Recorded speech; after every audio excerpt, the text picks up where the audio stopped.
quem tem fé vai prosperar financeiramente. Eu também vi muito isso. E aí eu sei que não é apenas pela fé, porém, eu queria te perguntar, na verdade, se tem algum tipo de relação. Porque por mais que eu saiba que eu tenho muita fé, eu vou ser rico, Deus vai me dar e tal, não é isso que vai fazer com que Deus me dê ou eu consiga. Só que, será que isso aqui atrapalha? Ou isso aqui ajuda? Porque, na minha visão, se você tá pensando em algo, se você tá querendo algo, se tá construindo algo, se tá mentalizando algo, você acaba indo para esse caminho que, se Deus permitir, você vai conseguir. Então, o que eu queria te perguntar se espalhou muito esse conceito de quem tem fé vai prosperar financeiramente. Isso é verdade, Então, sim ou não? Então vamos responder sim e não de novo. Tá. Nós temos que evitar dois perigos. O primeiro deles é achar que se eu tenho fé eu vou prosperar. Então, os teólogos da prosperidade dizem o seguinte: você é cristão, você tem fé, você não pode morar numa casa pequena, você não pode ter um carro que não seja o melhor carro da praça, você não pode ter um salário pequeno, você não pode isso. Que fala que isso é abundância. Você tem que ter, porque não, isso não é verdade. Isso não é verdade. Nem bíblica nem histórica. Pedro era um homem de Deus, cheio do Espírito Santo. E ele está indo para uma reunião de oração no templo de Jerusalém e tinha um camarada lá, paralítico, à porta do templo. Ele diz para o homem: olha para mim. Eu não tenho nem ouro nem prata, mas o que eu tenho, isso eu te dou. Em nome de Jesus o Nazareno, levanta e anda. Pedro era um homem de Deus, cheio do Espírito Santo, mas não era um homem rico. Né? O apóstolo Paulo, que foi o maior expoente do cristianismo de todos os tempos, ele não era um cara rico financeiramente. Ele disse: eu aprendi a viver contente em toda e qualquer situação, tanto na escassez quanto na abundância. Então, não é verdade que pelo fato do homem ter fé, ele vai ser um cara rico, que ele não pode viver uma vida mais modesta financeiramente. Esse é o primeiro ponto. O outro contraponto é o seguinte: quem tem fé, e aí agora nós estamos falando de uma fé bíblica, não de qualquer tipo de fé, uma fé mística, e nem a fé de Kierkegaard do existencialismo, é um salto no escuro, ele vai prosperar. Pode até não ser rico do ponto de vista do conceito de riqueza. Mas o que acontece? Ele vai entender princípios de Deus. Quais princípios? Eu tenho que trabalhar. Eu tenho que cuidar da minha família, porque quem não cuida da sua própria família é pior que o incrédulo. Eu tenho que dar o melhor para a minha família e eu tenho que buscar o melhor da minha formação. Ele tem que trabalhar com excelência. Não combina com a fé cristã um cristão relapso, que faz o seu trabalho relaxadamente. Não, ele vai querer fazer o melhor. E para fazer o melhor tem que se capacitar. E quando se capacita, ele abre o campo da sua visão. Então, um cristão de verdade nunca vai ser uma pessoa conformada na miséria. Eu vou receber um Bolsa Família, isso aqui dá para eu comer arroz e feijão, e eu vou trabalhar nada, esse sol está quente.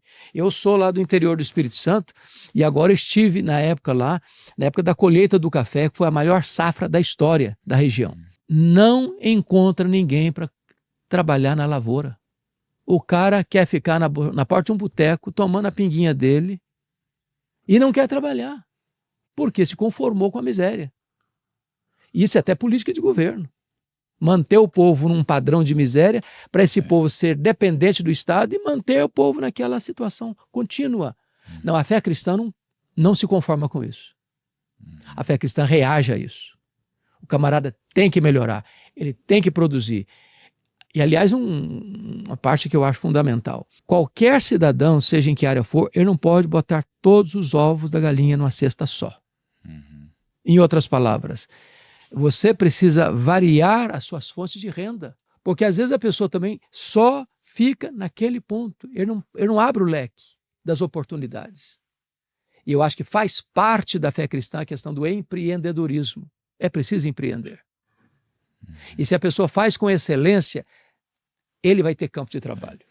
Aí deixa eu te perguntar, então a gente está falando aqui sobre o trabalho, né, a produção, e realmente o cristão ele tem que produzir. Tem que produzir. A Bíblia fala sobre produção o tempo todo.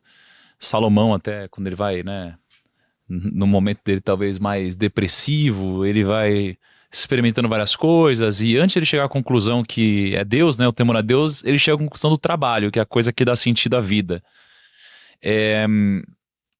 Mas a pergunta é assim, eu tenho um amigo bilionário, e ele está numa fase de vida, ele é um pouco mais velho, e ele já tem muito capital e ele produziu muito na vida, né? Uhum.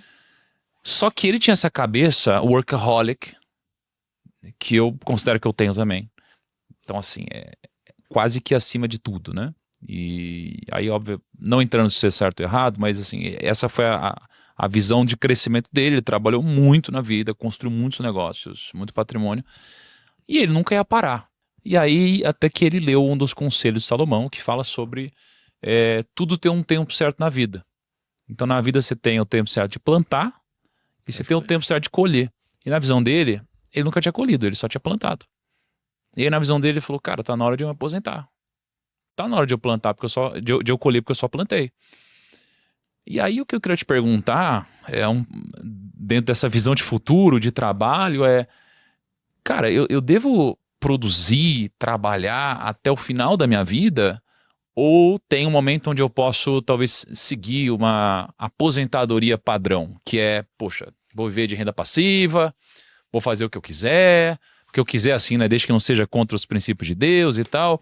Existe esse momento de descanso ou esse descanso é mais assim, trabalho 6 dias, descansa depois, trabalho 6 dias, descansa depois? Esse é um ponto, Tiago, para mim fundamental.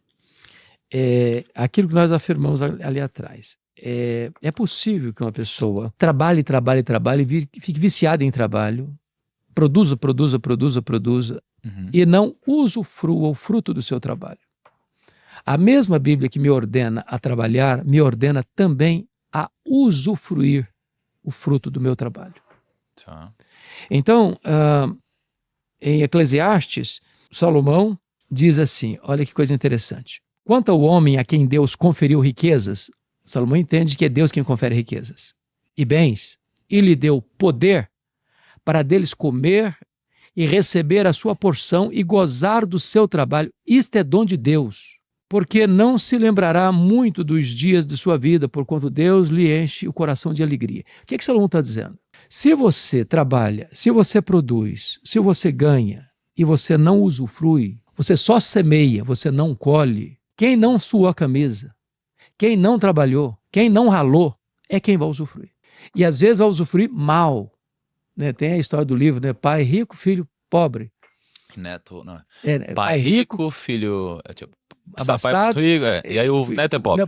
Por quê? Porque ganhou já de mão beijada, não sabe quanto não custa, não valorizou aquilo, vai desperdiçar. Sim. Então, é possível sim essa aposentadoria. Aposentadoria não é... Você não cessou de trabalhar. Você vai diminuir o seu ritmo, você vai administrar melhor, mas você vai também viver da bênção que Deus lhe deu. Não é pecado usufruir. Então, o workaholic, por exemplo, você colocou, o workaholic que você colocou, a pessoa trabalha, e ele fica tão desesperado para ter mais. E isso é um buraco sem fundo. Salomão diz, quem ama o dinheiro dele nunca se satisfaz. Chega um momento em que o cara pode ser o mais rico e quer ser o dobro do mais rico. E é possível que ele não desfrute aqui no coração daquilo que a Bíblia chama de contentamento com piedade. Aliás, me permita ler isso? Claro.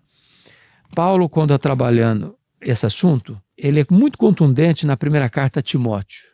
Eu ia te perguntar sobre isso depois. Né? Então, depois a gente pode avançar mais nisso. Mas olha o que ele escreveu aqui no capítulo 6 da sua primeira carta. Ele diz assim, olha, interessante isso aqui. Ele diz assim, de fato, grande fonte de lucro é a piedade com contentamento. Porque nada temos trazido para o mundo, nem coisa alguma podemos levar dele. Ou seja, o homem entrou nu, vai sair nu.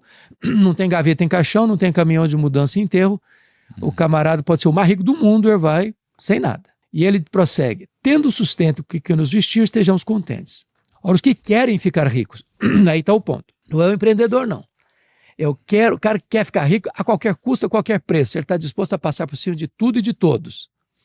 Os que querem ficar ricos caem em tentação e cilada, e em muitas concupiscências insensatas e perniciosas, as quais afogam os homens na ruína e na perdição. Porque o amor do dinheiro, não é o dinheiro. O amor do dinheiro é a raiz de todos os males, e alguns nessa cobiça se desviaram da fé, e a si mesmos se atormentaram com muitos flagelos. Agora ele dá um conselho para os ricos. Olha que coisa interessantíssima. Exorta aos ricos do presente século que não sejam orgulhosos. Em outras palavras, não pense que o que você tem é porque você é o cara. É você que construiu tudo porque você é o cara.